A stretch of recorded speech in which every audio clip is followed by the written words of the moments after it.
morning, students. In the last class, we had learnt about the epidemiology as well as the etiology of cancer, what actually causes cancer. In epidemiology, we have learnt about how the cancer is being spread across the world in the different countries and the percentage it affects both in the male as well as the female categories. We have also learnt yesterday regarding the types of cancer and the common types of cancer among both the male gender as well as the females. In today's session, we shall discuss about the risk factors of cancer as well as its complications. Now, the risk factors of cancer, we just did that very briefly yesterday. I should just brief it up again today before we go into complications. Now, the risk factors include tobacco, alcohol, radiation, reproductive factors, occupational exposure, that is when a person is working in a kind of industry which deals with chemicals and that actually causes a really drastic effect on your body. Unhealthy diet, certain microbes which are nothing but the infections that occurs in your body and which is being not treated, or when it goes as long-term antibiotics. Obesity is also another factor, as well as the family history. So all these are the risk factors. Also, we learned about how these risk factors can be classified in a much neater way as modifiable and non-modifiable. The modifiable, the term itself says, which means it can be modified. Means if you're into the habits like alcohol and tobacco, smoking and having unhealthy lifestyle habits, eating any kind of food that you see and not eating on time, you're more into eating junk foods, all these can have a really drastic effect on your lives. So such factors can actually be controlled, and even exposure to radiations, even getting exposed to the sun. So all these are the factors that can be modified. Means even though you have to stay in an environment where you have to be exposed to such kind of radiations, it is very important that you make sure that you're wearing the appropriate gear. Means you are trying to make sure that you're wearing, if you're going to be most likely in the sun for a longer time, make sure you're wearing hats and make sure you're able to protect your body using sunscreens and things like that. So these are the factors which can be modified. And looking into the unhealthy habits, which means making sure you eat a healthy diet on time, make sure you're having a balanced diet, which means appropriate quantity of dairy and meat, protein, carbs, your vitamins, minerals. So as such, your fruits, your vegetables, the meat that you eat. So all this has to be in adequate amounts. So all these are kind of changes that one can bring into their lives so that they kind of lead a healthy style. In addition to that, the physical activity is also very, very important. If you're a person who was not indulging in any kind of physical activity, which means that you're physically inactive, that can also lead to a lot of problems like, obesity, and your body is not being able to carry on its normal functions in a very healthy manner. So such cases or such situations where a person is able to bring in such changes into his life is nothing but your modifiable risk factors. Now, the non-modifiable risk factors are nothing but your family history, your genes, your age, your gender. Such things we just cannot change. So if you know that yes, you are a person who is coming from a strong family history or a strong background of such a disease, then it's very important to you as a person should inculcate healthy lifestyle habits, making sure you're eating a good diet, making sure you're physically active, making sure you're protecting your body from the unwanted rays or radiations, and this is the way you can make sure that you're still leading a healthy life in spite of having this kind of strong family background. The risk factors can also be classified as intrinsic and non-intrinsic. Now, the intrinsic risk factors are nothing but the innate or the inborn risk factors, which again, as we mentioned, the genes or the gender or the age, all these things you just cannot change. So we have to live with it, but it doesn't mean that, oh yes, you're going to be succumbed to this particular disease. It's not like that. But you can bring in some healthy changes to your life so that you can still lead a healthy life, and you make sure that you just don't get this kind of deadly disease. The non-intrinsic risk factors are endogenous risk factors and exogenous risk factors. Now, the term endogenous means what happens within your body, and exogenous risk factors are which affects your body from the outside. So again, endogenous risk factors include the aging, genetic susceptibility, the DNA repair, mechanism, the hormones, growth factors, inflammation, etc. So what actually goes on within your body? Again, these, as I mentioned, can be partially modifiable, which means yes, if you know that, as we mentioned a bit about the 7 warning signs of cancer, in that I had mentioned about a soul that does not heal. So when you know that something like that is seen, out of the blue on yourself, it is very, very important you get medical attention. You make sure you go check it out, you get consulted with the doctor, you make sure and you do adequate tests for that, and you just ensure that yes, this is not something drastic, which means you are not going to be ending up in a malignancy. Okay? So such, and especially when you know that yes, and that sore can end up you can end up with an infection and finally becoming an inflammation, abscess, so many things can go on with that, like the bodily changes. So appropriate treatment and timely medical attention is very, very crucial in such cases. And exogenous risk factors are nothing but the factors that affect your body from the outside. Again, as we mentioned, radiation, chemical carcinogens, tumor causing viruses, bad lifestyle habits such as smoking, lack of exercise, nutritional imbalance, which means you're not having a healthy diet, or the timely food, that also causes a very bad impact on your body. So when you get a question in your examination regarding risk factors of cancer, these are the different ways you can put it, and it's nicer to put it in such a way, and you can explain it better by classifying them into a tabular column as such. So I hope the risk factors are kind of clear. We can move on to the common complications of cancer. Now, cancer, as we all know, everybody knows about it, how deadly it can be, and again, we all know at the same time that if you approach or get it consulted at the right time, yes, the chances of recovery is really, really high.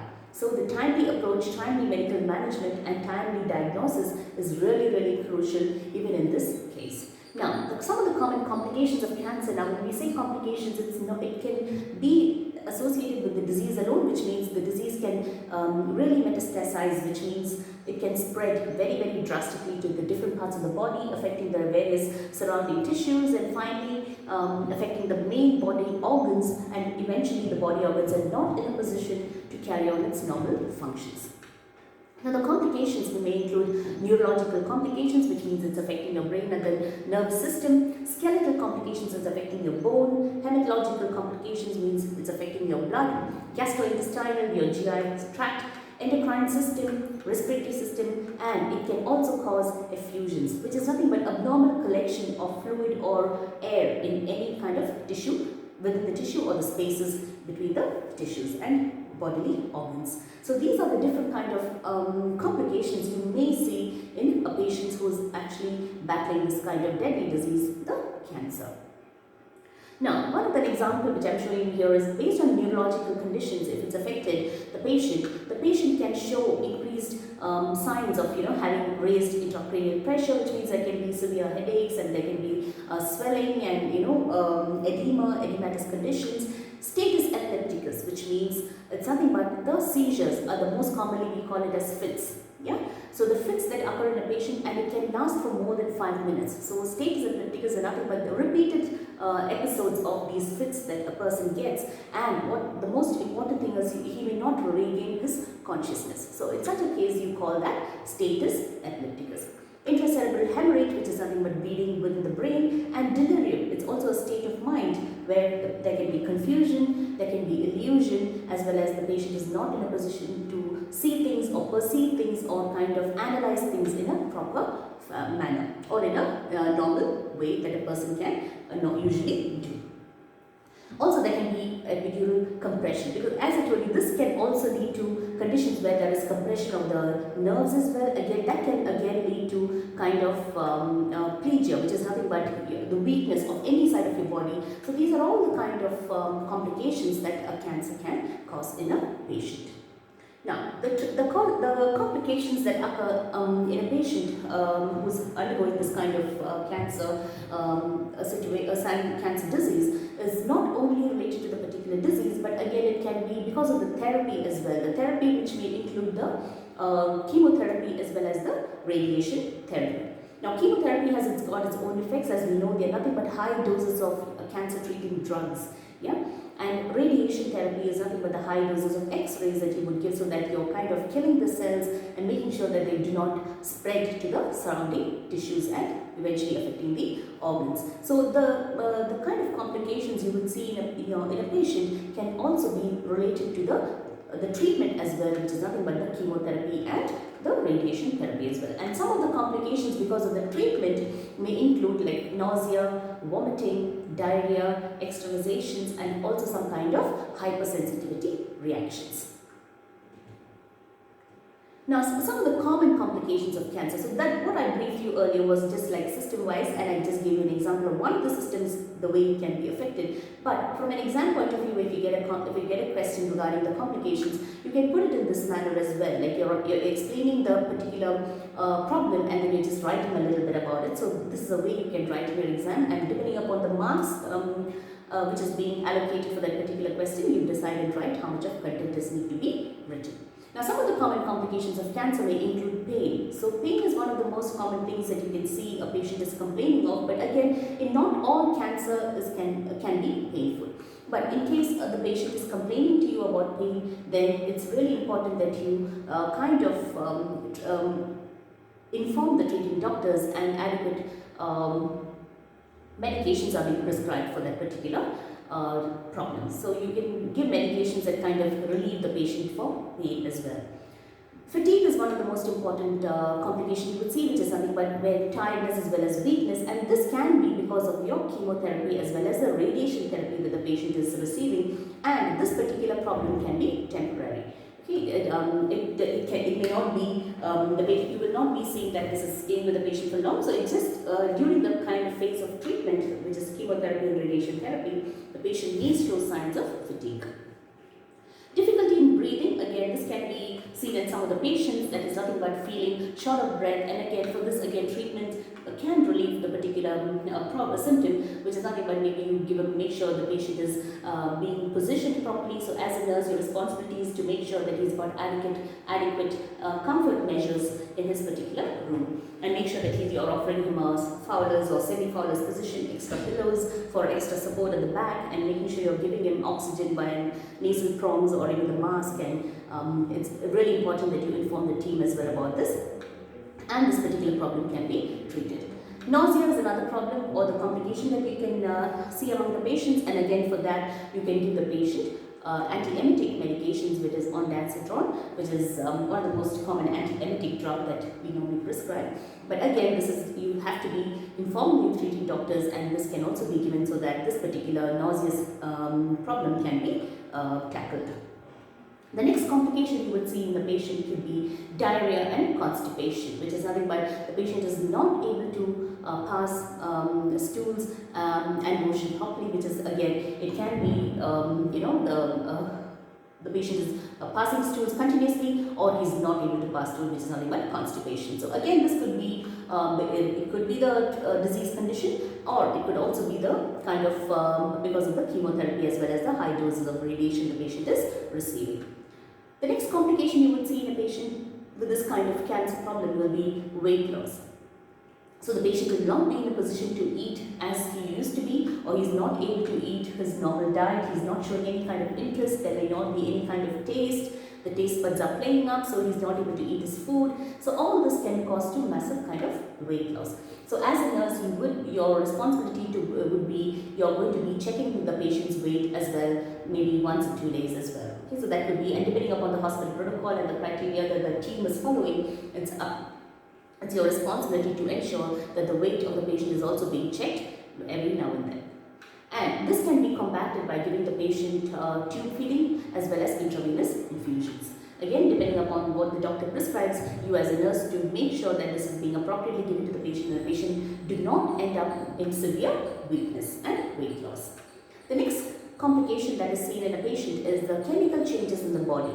So that is nothing but it's related to all the cancer can upset the normal chemical balance in your body and can cause serious complications. So some of the signs, now when we say chemical complications, what are the signs you can expect? So this would be excessive thirst. The patient can be feeling very thirsty and very frequently.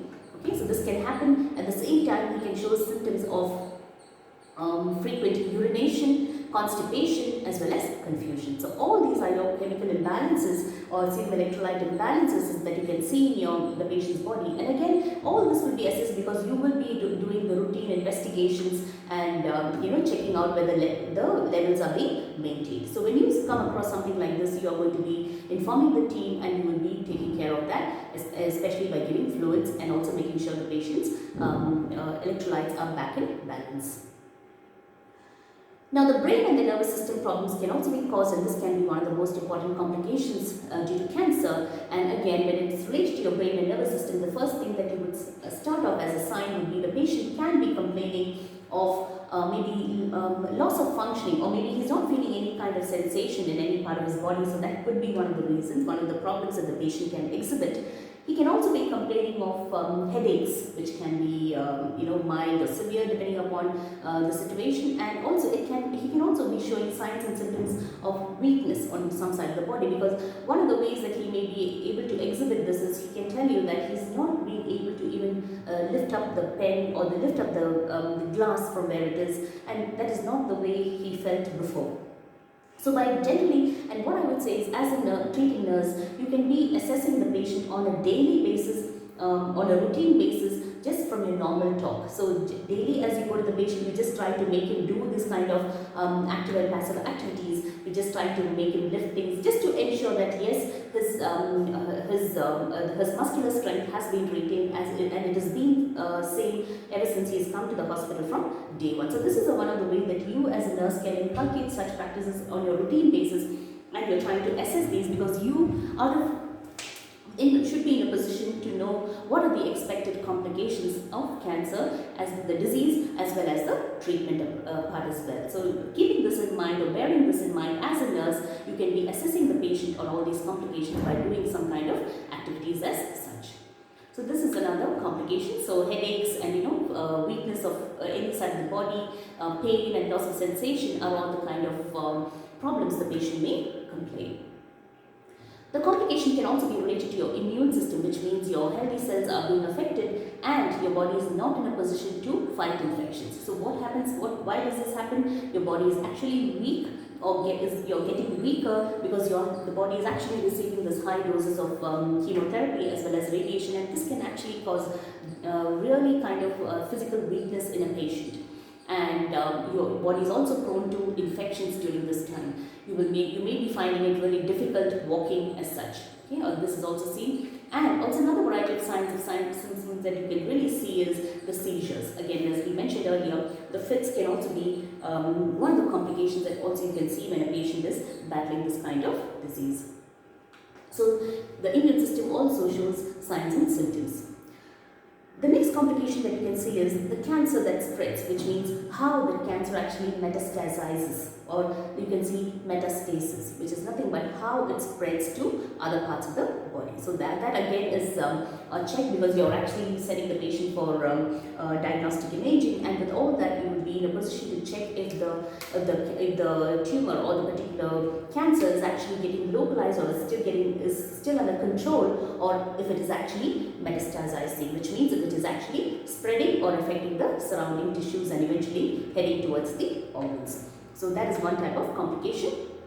The next type of complication is the cancer that returns. It means there can be high risk of cancer recurrence, which means even though the patient gets his adequate amount or the set standard set of chemotherapy as well as radiation therapy while his admission in a hospital, even then there is a chance that yes, this can recur.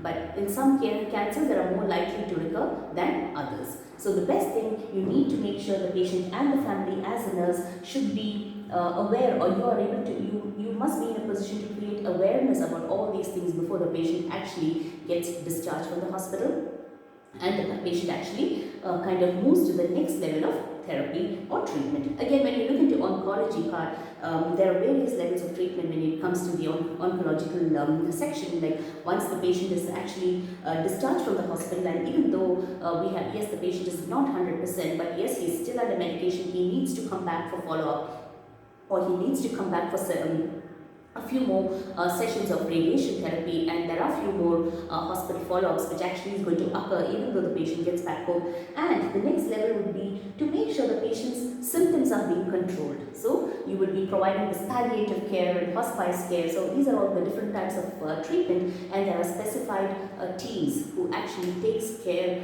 of patients like this and making sure the symptoms are kept under control, and at the same time you're offering counseling as well as psychological support to the family as well as to the patient. So these are all the major complications that occur, and this is just an example showing where a patient is having this who actually smokes tobacco. So some of the complications because of the tobacco smoking could actually, it starts off from your oral cavity and how it affects your oral cavity, your larynx, how it ends up in an esophageal cancer. Eventually what happens, this is going to be invading the tissues surrounding and getting to your organs as well. So you would be seeing seeing complications like systemic atherosclerosis. So atherosclerosis is nothing but the hardening of the arteries, or the blood vessels. So what happens there is when the arteries get hardened, they're not able to, the blood is not able to flow properly, and again what happens is the patient will be ending up with a heart attack, and because there is no appropriate blood flow to the different systems in the to the different parts of the body. Again, myocardial infarction